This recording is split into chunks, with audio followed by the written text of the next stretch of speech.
Сәлеметсіздер ме? Шағын жинақты мектептің үздік мұғалімі байқауы. Телдіғара бастауыш мектебі. Мұғалім Рахманбекова Гүлзада Көшербаевна. Дүниетану пәні бойынша кіріктірілген сабақ 2 және 4 сыныптарда. Сабақтың тақырыбы қауіпті табиғат құбылыстары 2 сыныпта. Менің туристік маршрутым 4 сыныпта. Оқу бағдарламасына сәйкес оқыту мақсаты 2 сыныпта ауа райының адам өмірі мен шаруашылық іс-әрекетіне оң және кері әсерін талдау. 4 сыныпта ақпараттың қолжетімді көздерін, ғаламтор, кітаптар, бұқаралық ақпарат құралдарын пайдалана отырып, жалпы Қазақстан бойынша, Астана қаласы бойынша туристік бағыт құру. Сабақтың мақсаты барлық оқушылар табиғаттың адам өмірі мен шаруашылық іс-әрекетіне әсерін талдап айта алады. Қазақстанның жері көрікті екенін біледі. Туристік бағытты құрастыруға не қажет екенін атайды. Көптеген оқушылар өзі байқаған ерекше табиғат құбылысы жайлы әңгімелей алады. Кейбір оқушылар табиғат құбылысы бола қалған жағдайда ұстанатын сақтық шараларын айта алады. Ширату жаттығуы бағдарлама арқылы оқушыларға суреттер ұсыну бойынша жүргізіледі.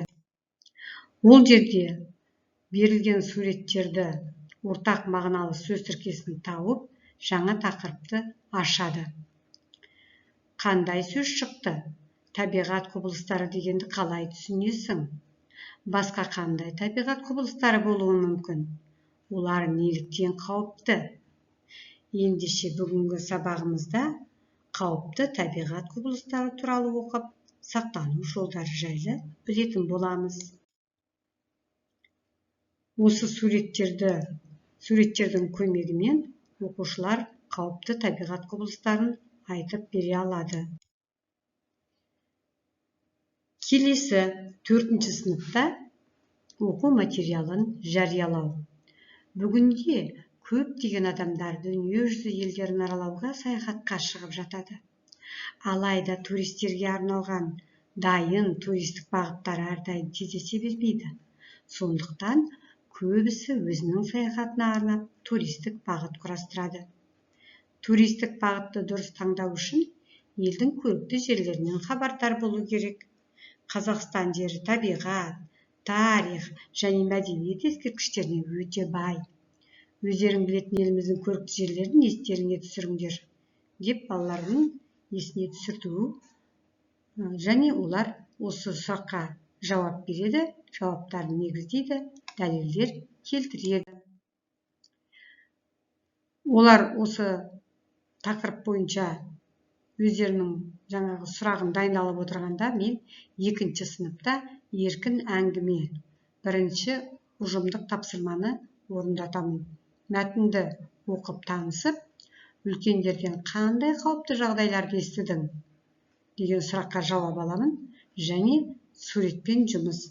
89 беттегі суретке қарап, адамға қауіп туғызатын және қауіп туғызбайтын табиғат құбылыстарын бөліп жазу. Бұл тапсырманы балалар ойланып, асықпай, өздері тағы қандай табиғат құбылысы аталмай қалғанын дәптерге жазады. Олар 2 сынып осы тапсырманы орындап болғанша, біз 4 сыныпта дәптердегі А тапсырма бойынша жұмыс жасаймыз. Туристік бағыт, туристер жүріп өтетін бағытты күні бойы жоспарлау арқылы тарихи орындар мен мәдениет ошақтарын аралап таныстыруға бағытталған. Сонымен қоса табиғат ескерткіштерімен танысуға байланысты жол. Бағытты туристік фирма немесе туристің өзі дайындайды. Егер туристік бағытты туристік фирма ұйымдастыратын болса, онда туристер экскурсия жетекшісінің қызметіне, сондай-ақ басқа да қызметтерге, мысалы көлік қызметіне ие болады. Бағыт кезінде туристер жаяу немесе атпен жүруі, велосипед, автокөлік, су көліктерімен қозғалуы мүмкін. Саяхатқа туристердің тобы немесе жалғыз болып та шығады. 4-ші сыныпта оқулықтағы мәтінмен танысу тапсырмасы беріледі, ал біз 2-ші сыныпта келесі тапсырма бақылау әдісі бойынша жүргіземіз. Күн жылынғанда табиғатта қандай құбылыс байқалады? Өзің байқаған ерекше табиғат құбылысы жайлы әңгіме жазыңдар. Дескрипторы күн жылынғанда табиғатта қандай құбылыс байқалатыны туралы әңгімелейді, өзі байқаған ерекше табиғат құбылысы жайлы әңгіме жазады. Бұл тапсырманы балалар орындарында отырып орындайды, ал 4-ші сыныпта біз келесі оқушы дәптеріндегі В1 тапсырма бойынша саралау тапсырма арқылы, тәсіл арқылы жүргізіледі. Саралау тапсырмасын орындатамыз. Яғни, елордамыз Нұр-Сұлтан қаласы бойынша туристік бағытты құрастыру. Өздеріне белгілі Нұр-Сұлтанның көрікті жерлерін естеріне түсіре отырып, соны бағыт парағына қосу керек. Яғни, саралау дереккөз тәсілі арқылы АКТ қолдану арқылы жүзеге асады. Алдарындағы ноутбукты пайдаланып, олар Нұр-Сұлтан қаласының, болмаса өздерінің облысы, Талдықорған қаласы бойынша және аудан орталығы, ауданның көлемінде қандай жерлер бар, соған туристік бағыт құрастырады. Оқушылардың кейбірі Нұр-Сұлтан қаласы бойынша туристік бағытты құрастыра алады. Келесі дәптермен жұмыс тапсырмасы беріледі. Жұмыс дәптерінде берілген тапсырмаларды орындайды.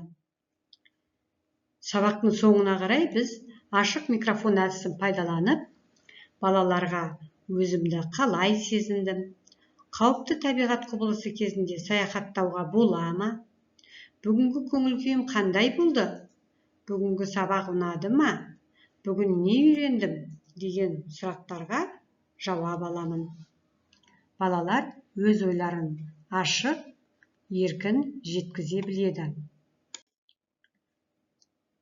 Келесі оқу тапсырмасы бойынша 2-ші сыныпта мәтінді оқып, табиғат құбылысының қаупі туралы білу. 4-ші сыныпта туристік маршрут туралы саяхаттың маңызы жайлы әңгімелеу. Сонымен қорытынды бағамдау. Қандай екі нәрсе табысты болды?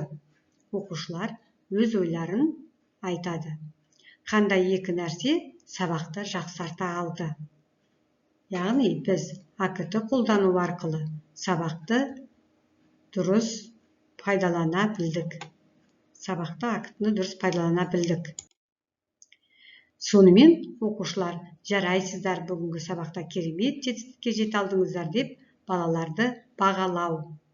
Барлықтарыңызға үлкен алғыс білдіре отырып, бүгінгі сабағымызды аяқтаймыз.